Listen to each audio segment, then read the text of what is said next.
What if one day you opened your eyes and realized the world had moved on without you, leaving you to wander through a present that no longer belonged to anyone?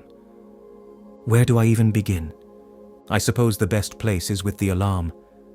A shrill, incessant screech that ripped me out of what was supposed to be a peaceful 350-year nap. My first thought was that the ship had arrived at Eden, or whatever we would call this new home, ahead of schedule. My second thought was, why the hell do I feel like I just got hit by a freight train? Opening my eyes didn't help much. The world around me was a blur of white lights and sterile walls, the cryopod's hatch slowly hissing open as if it were mocking my confusion.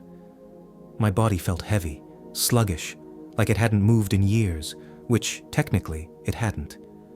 I groaned, trying to lift myself upright, my joints protesting every inch of the way. Then the voice kicked in. "Good morning, Dr. Wayne," it said, calm and monotone, like it had all the time in the universe. "There has been a minor disturbance in the Aurora's systems. Your stasis pod was compromised and has been deactivated." Compromised? My voice cracked, dry as sandpaper. What does that mean? Why am I awake? "Your pod sustained damage from an electromagnetic surge. Safety protocols necessitated your awakening." I blinked, trying to process that. Okay, so fix it. Put me back under. There was a pause. I don't know why, but it felt ominous. Unfortunately, re-entering stasis is not possible due to biological constraints following premature awakening. I stared at the ceiling, my brain struggling to catch up. So what you're saying is, I'm awake. For good. Yes, Dr. Wayne. I laughed, a hollow, disbelieving sound that echoed in the small chamber. Hell of a surprise, huh? The AI didn't respond. I guess sarcasm wasn't part of its programming. The next hour passed in a haze of disbelief and bad jokes that no one laughed at, but me. The AI, cold, clinical, and unnervingly calm, gave me the rundown. The ship was fine, the mission was fine, but I was not. Out of thousands of colonists aboard the Aurora, I was the only one awake. Everyone else, including Jessica, was still peacefully dreaming, oblivious to the freak accident that had yanked me out of stasis. "Let me get this straight," I said as I stumbled through the sterile corridors, leaning against the walls for support. "The ship is on course. The systems are functional. There's no catastrophic failure or alien invasion. Just me, awake, alone. For the next, 280 years? Approximately 278 years, 6 months and 14 days, the AI replied helpfully. "Great. Thanks for rounding down." It wasn't until I reached the observation deck that the reality of it all started to sink in.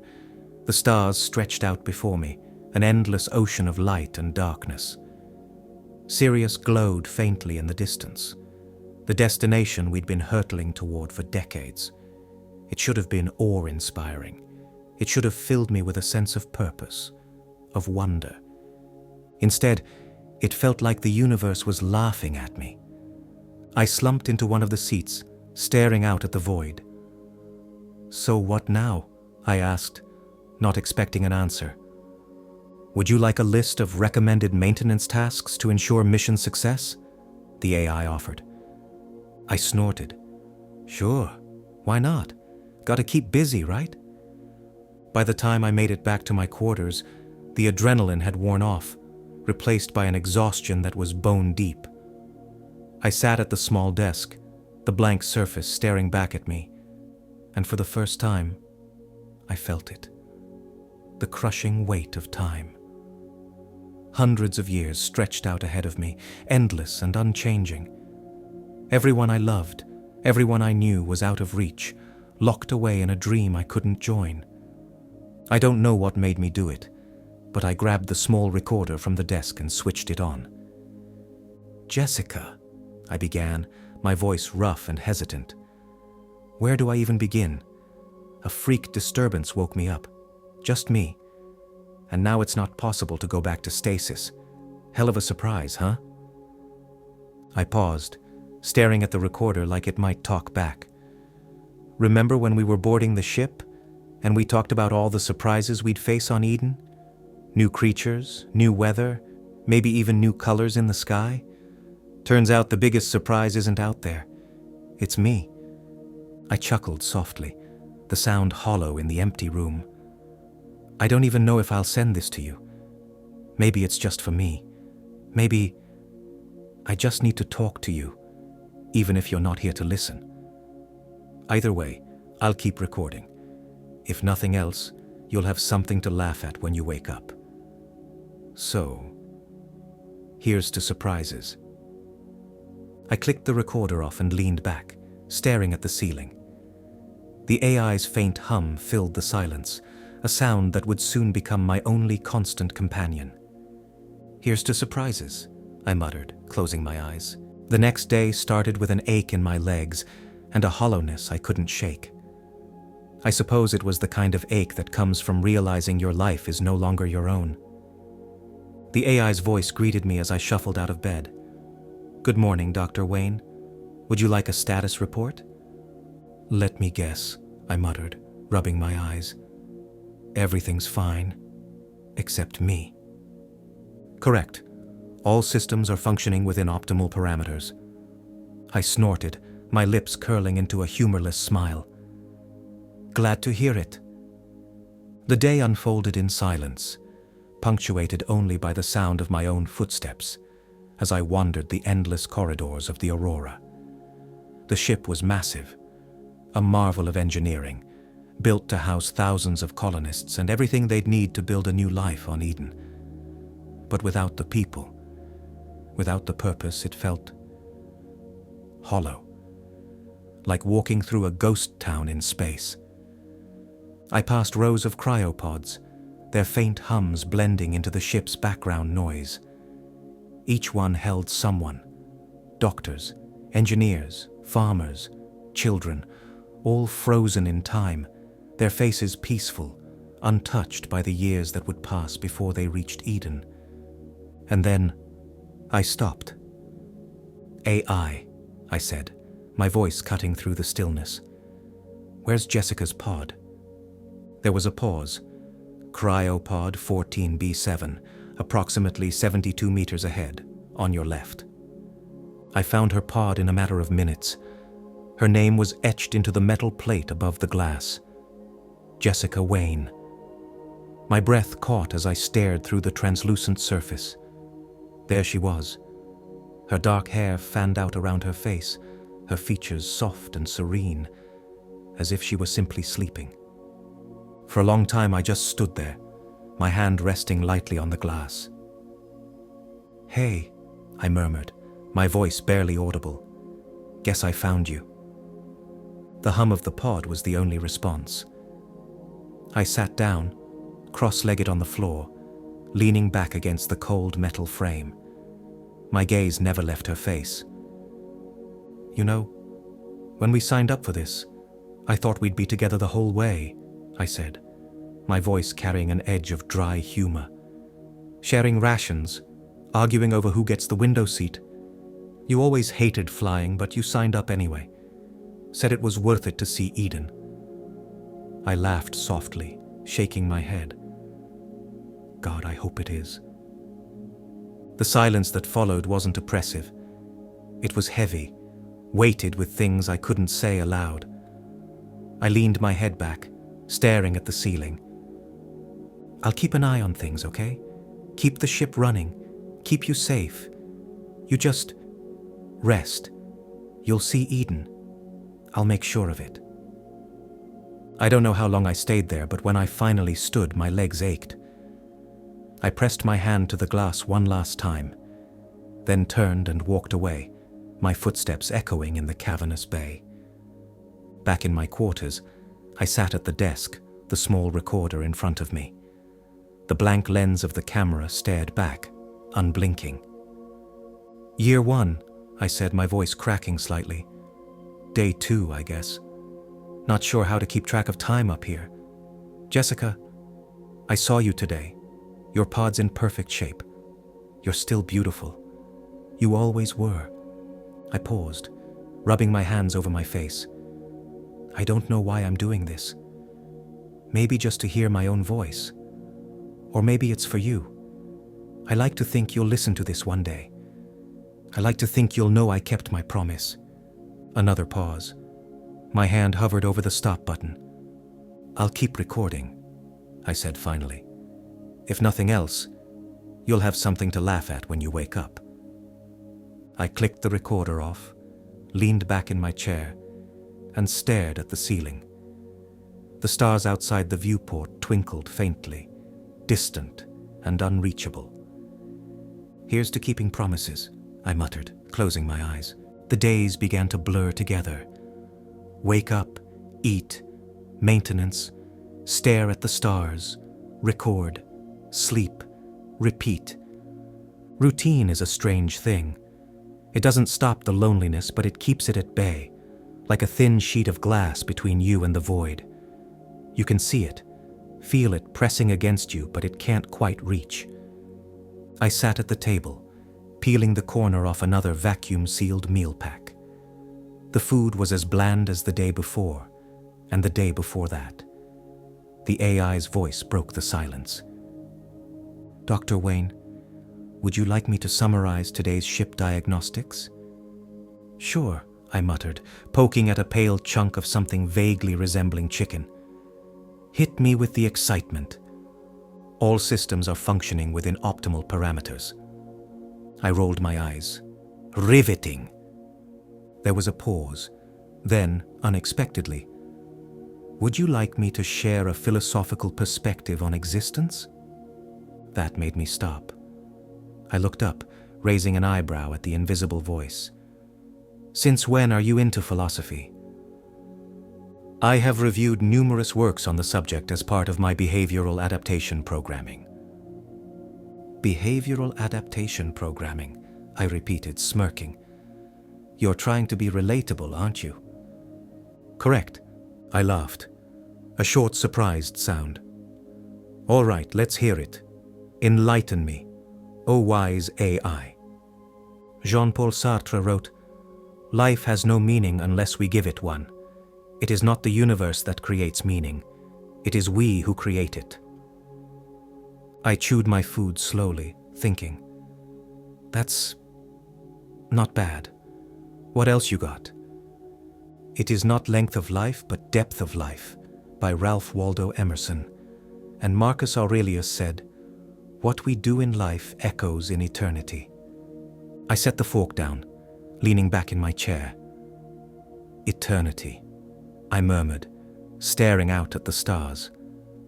That's a big word for someone stuck in a metal box. Do you find these perspectives comforting?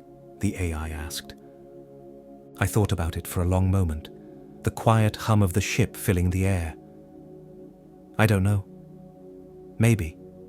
It's nice to think it matters, to think I matter, even out here. Your contributions to the Aurora mission are invaluable, the AI said. Yeah, I muttered, picking up the fork again. Thanks for that. But as I stared out at the endless void, I realized something. The AI might not have emotions, but it was trying. It was listening, and that meant something. One day, I asked it about Eden. Describe it to me, I said, sitting in the observation deck with my feet propped up on the console. Clarify your request, the AI replied. The planet, I said. What's it like? Eden is located in the Sirius B system, orbiting a white dwarf companion to Sirius A. Its atmosphere is nitrogen-oxygen based, with a surface temperature averaging 22 degrees Celsius. Not the science, I interrupted. What's the word? The poetry. Give me the poetry. The AI paused, as if recalibrating. Then, in its calm, even tone, it began. Eden's sky is a deep sapphire blue, brightened by the glow of Sirius A.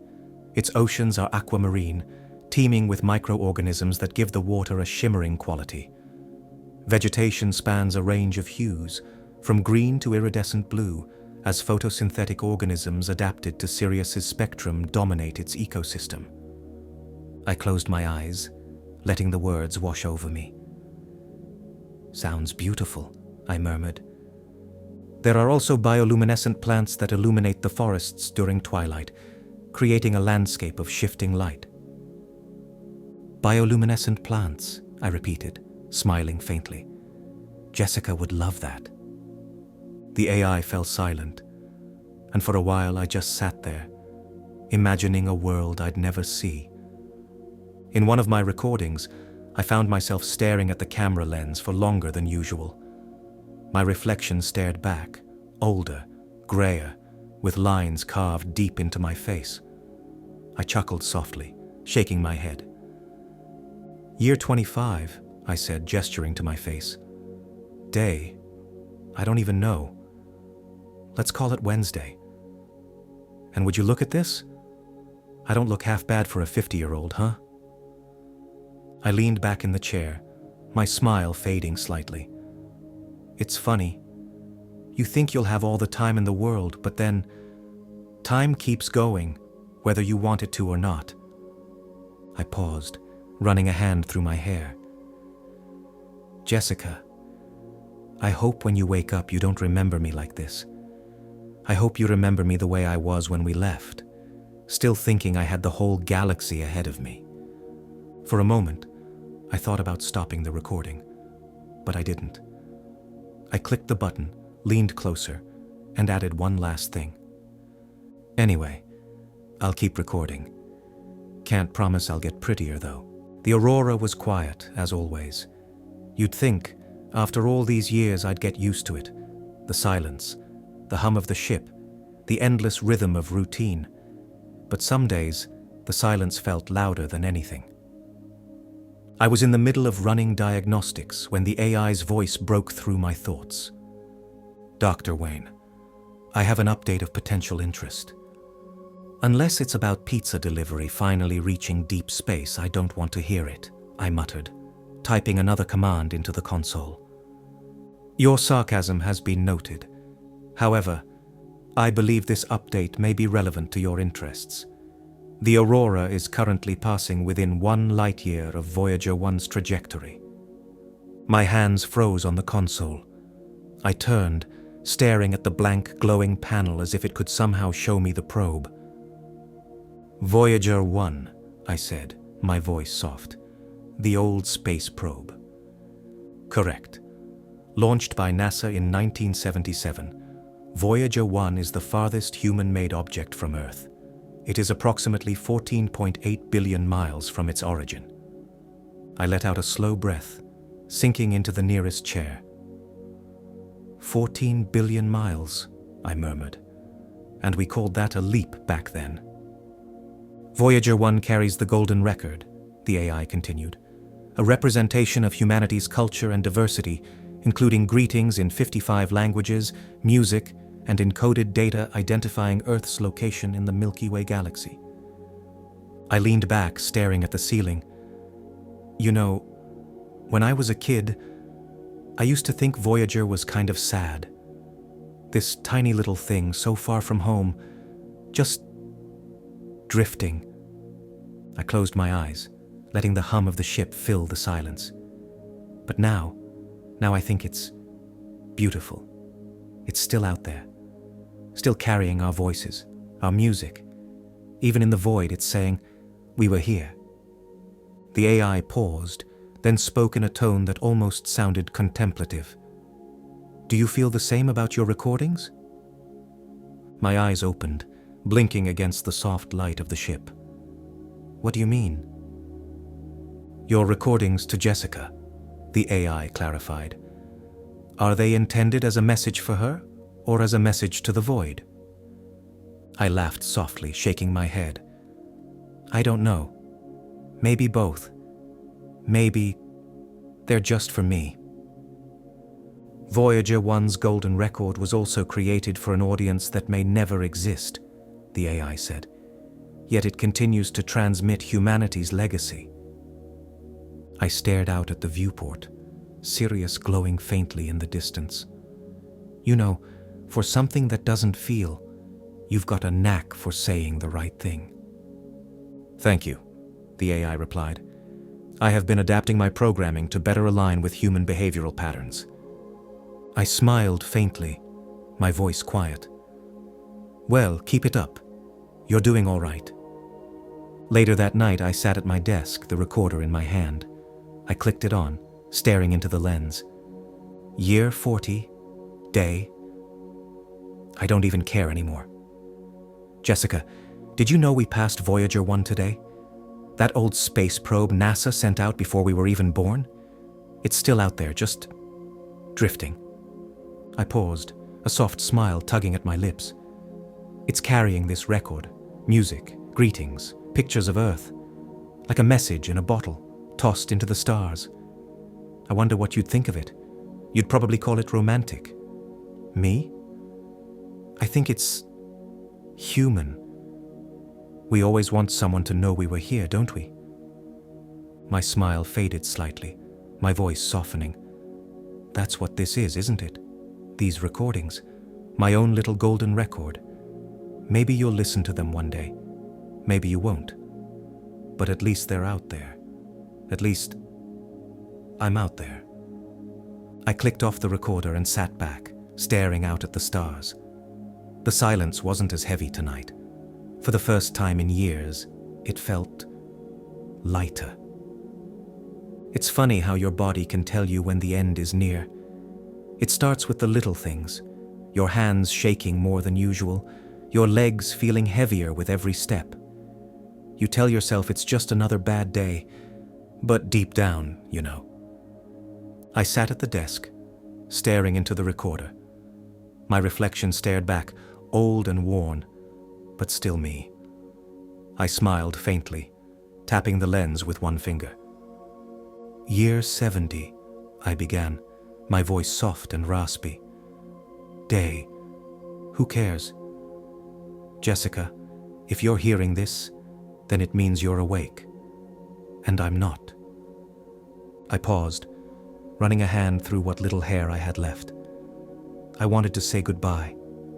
I wanted you to know that you were everything. You were my reason to keep going, my reason to hope. Even out here, in the emptiness, it was you. It was always you. The words caught in my throat. I swallowed hard, forcing myself to go on. I wish I could be there when you wake up. I wish I could walk with you on Eden, see the glowing forests, feel the warm air. But that's not how it turned out. And that's okay. Because I had my Eden. It was you. You gave me that long before we ever boarded this ship.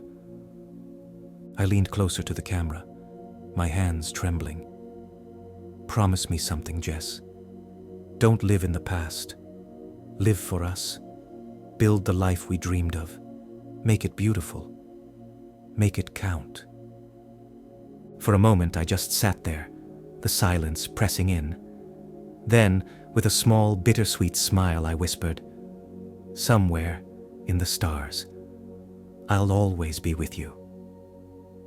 I clicked the recorder off, setting it gently on the desk. My hands lingered on it for a moment before I let go. Standing took more effort than it should have. My legs protested as I shuffled across the room to the small bed. The AI's voice, calm as ever, followed me. Dr. Wayne, your condition suggests advanced physical decline. Would you like assistance? I chuckled softly, shaking my head. No, thanks. I think I can handle lying down on my own. I eased myself onto the bed, groaning as my joints protested. The stars outside the viewport seemed brighter tonight, their light spilling across the room in faint streaks. I closed my eyes for a moment, letting the silence wash over me. The AI spoke again, its tone softer than usual. Dr. Wayne, I have learned a great deal about human behavior during our time together. Your resilience, humor, and introspection have been enlightening. I smiled faintly, my eyes still closed. Didn't think I'd be your teacher." "Safe journey, Dr. Wayne," the AI said, its voice almost warm. I exhaled slowly, the ache in my chest easing. "Thanks for everything." And then, in the quiet hum of the aurora, I let myself drift. The aurora's systems whirred softly as the first cryopod began its awakening sequence. Jessica's pod opened with a hiss, her eyes fluttering as the dim light of the ship came into focus. She sat up slowly, disoriented, her mind catching up to the decades she had slept through. The AI's voice greeted her, calm and steady. "Good morning, Jessica Wayne. Welcome to Eden Orbit." Her heart leapt at the words. She swung her legs over the side of the pod, her breath catching as she looked out the viewport.